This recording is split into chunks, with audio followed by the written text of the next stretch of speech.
салому алайкум бародарон ва тамошобинони канали ман имрӯз мехоҳам яке аз барномаҳое ки барои веб-барномасозон зарур аст, яъне XAMPP чӣ хел скачат карда ва установка карданаша ёд диҳам. Барои ин ба интернет бояд дастрасӣ дошта бошем ва ба дилхоҳ браузер медароем, поиск метаем XAMPP гуфта мана XAMPP. خب اینجا بسیار سایت ها میبره، من چون هر وقتا یکمش انتخاب میکنیم.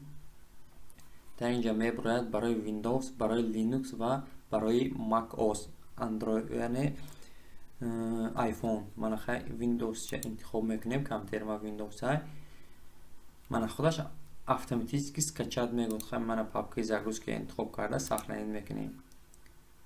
من چخیلک میبینید زاگروسکا 600 است.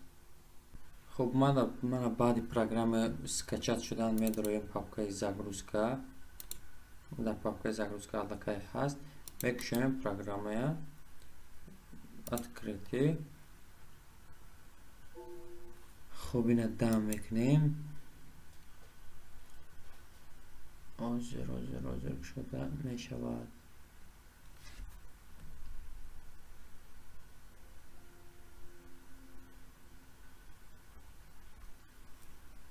من خیلی که دیدی ایستاده پروگرام کشاده شده ایستاده است. اینجا گفتگی که importation because control system. خب او کرده منی آیننده next پخش میکنیم. باز اینو همش میستادی چی که همش برای ما ضروری هسته. ما اسکیل افتخار میکنیم، لیزی کار میکنیم، PHP همش در کار next پخش میکنیم و ادرسش میگوده اینجا. خیلی ادرسش به طور اتوماتیک در دیسک S پاپکای XAMPP میستاد. من next پخش میکنیم. این аллакай گفته که در the selected folder is not empty. аллакай هست. اینا دلیت کردن در کار یک فایل خالی داره تمام. من خیلی دلیتش کردم. XAMPP next پخش میکنیم. من خیلی دیگه قبلش کرد. next با یک بار دیگه next پخش میکنیم. خب من پاپکای XAMPP آمد اینجا. پروگرس بار رفته پر شود. پروگرام به طور اتوماتیک установка میشود. خوبی پروگرس بارش حالی ممکن کمتر وقت طلب کند. من ویدیو استاپ کرده میمونم.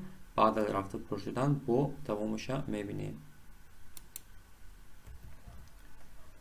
من خیلی دیده برادر پروگرس بار رفته پر شد. خب بعضی چیاش زاگروسکا کار شده برای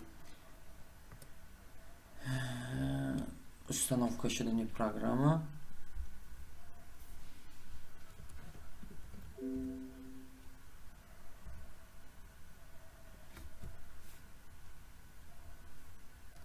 خب من همش установка شد. خیلی تگمه فینیش پخش میکنیم و طور اتوماتیک خودش شده میشه. من باز باید پروگرام کشاده شود. من خیلی لیست پروگرام کشاده شد. میتوانید با این پروگرام کار کنید. یعنی پروگرام XAMPP به حد پروگرامی ضروری می باشد. من دیسک S اندروید اگر аллакай هست پاپکاش. XAMPP همه چیز در داخلش هست.